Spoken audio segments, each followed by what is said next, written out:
ঘটনাটি অবশ্যই নিন্দনীয়।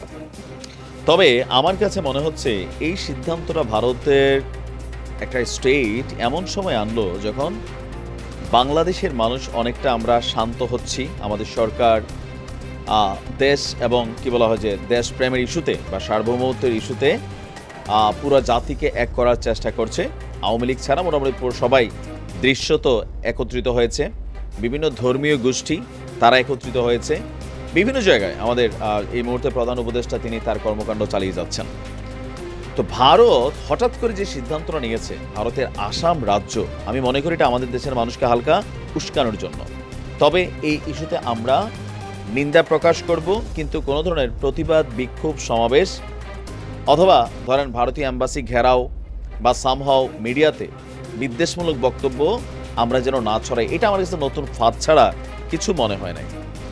কারণ এই ঘটনাগুলো ভারতে চলমান। তবে এখন এই মুহূর্তে করার কারণ হচ্ছে বাংলাদেশিদেরকে আরেকটু উস্কানোর জন্য, যে না, ভারতের রাজ্যে এটা যেটা হচ্ছে। অবশ্যই দেখেন, প্রত্যেকটা মানুষের নাগরিক অধিকার, ধর্মীয় অধিকার লালন পালন করার সুযোগ আছে। কিন্তু ভারত কি বলছে, যে ভারত আমাদেরকে এত সাম্প্রদায়িকতার মানে সবক দিতে আসছে। আসাম রাজ্যে আপনার একটা ব্যতিক্রম সিদ্ধান্ত নিয়েছে। ভারতের আসামে হোটেল, রেস্তোরাঁ এবং প্রকাশ্য স্থানে গরুর মাংস পরিবেশন এবং খাওয়ার উপর পূর্ণ নিষেধাজ্ঞা ঘোষণা দেওয়া হয়েছে। আসামের বিজেপি দলীয় মুখ্যমন্ত্রী, দেখছেন, এই সেই বিজেপি যারা লোকসভায় আমাদেরকে নিয়ে কথা বলে, এই মুখ্যমন্ত্রী যিনি আছেন, মানে আমাদের যেমন প্রধানমন্ত্রী ভারতের স্টেট ভিত্তিক রাজ্য, সেখানে আসামের যে প্রধানমন্ত্রী তাকে মুখ্যমন্ত্রী বলা হয়, তার নাম হচ্ছে হিমন্ত বিশ্ব শর্মা। তো কেমন প্রধানমন্ত্রী পাইছে? এটা কি আসাম জাতির জন্য প্রধানমন্ত্রী পাইল? না, আসামে বসবাসকারী হিন্দুদের জন্য তিনি সম্ভবত প্রধানমন্ত্রীর দায়িত্বে আছেন।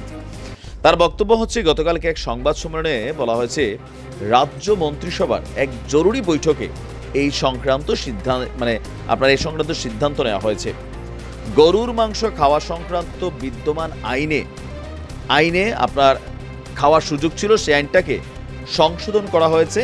আর সংশোধনের জন্য এই বৈঠক করা হয়েছে। আইন সংশোধনের উদ্দেশ্য নতুন বিধান যুক্ত করা। তো নতুন বিধান এখানে কি আছে?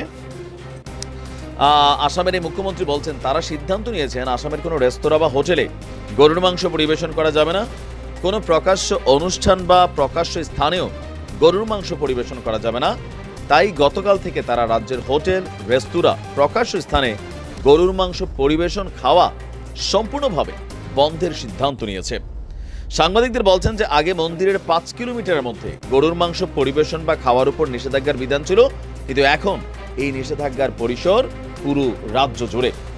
আসামে গরুর মাংস খাওয়াটা কিন্তু বেআইনি নয়, কিন্তু আসাম গবাদি পশু সংরক্ষণ আইনের নামে 2021-এ আপনার হিন্দু, জৈন ও শিখ সংখ্যাগরিষ্ঠ এলাকায় গরু জবাই এবং গরুর মাংস বিক্রি নিষিদ্ধ ছিল, কিন্তু এখন এটাকে সার্বজনীন করছে। বুঝতে পারছেন তো কেন? এখন এই মুহূর্তে বাংলাদেশের সাথে ভারতের যেই ইস্কন ইস্যু, চিন্ময় কৃষ্ণা ইস্যু, এই সকল ইস্যুতে দুই দেশের মধ্যে জনগণ টু জনগণ একটা দূরত্ব তৈরি হয়েছে। পাশাপাশি এই সিদ্ধান্তটা এই মুহূর্তে ভারতের একাংশ উগ্রপন্থী হিন্দু যারা, তাদেরকে হয়তো খুশি করছে, কিন্তু যারা হোয়াইট মেন্টালিটির মানুষ, যারা সেখানকার অন্য ধর্মাবলম্বীরা আছেন, তারা কি এই সিদ্ধান্তটাতে খুশি হয়েছেন? সামনে রমজান আসতেছে। একজন মুসলিমের জীবনে গরুর মাংসের বেশ কিছু কানেক্টিভিটি আছে। রমজান বলেন, কুরবানি বলেন, আরও বিভিন্ন জায়গায় আকিকা বলেন, অথবা পারিবারিক একটু আয়োজন হোক, এটা খুবই আমাদের যে রান্না বান্না, খাবার দাবারের রেসিপিগুলো কানেক্টেড। তো ভারত সরকারের এই সিদ্ধান্তটা, সরকারের বলতে আমরা আসাম রাজ্যের যে সিদ্ধান্ত দেখছি, এটা নিয়ে তাদের দেশের মানুষই কিন্তু অলরেডি সমালোচনা করছে যে এটা আরেকটা উস্কানিমূলক অ্যাক্টিভিটিস। আসাম রাজ্যে হিন্দু এবং মুসলিমদের মধ্যে একটা নেগেটিভ অ্যাক্টিভিটিস ক্রিয়েট করার জন্যই ইন্টেনশনালি এটা করা হয়েছে। পাশাপাশি বাংলাদেশ থেকেও যেন মানুষ একটু চিল্লাপাল্লা করে। তবে আমরা এসব ব্যাপারে কথা বলবো না, কারণ ভারত যা চায় মাঝে মাঝে আমরা সে ফাঁদে পা দিই।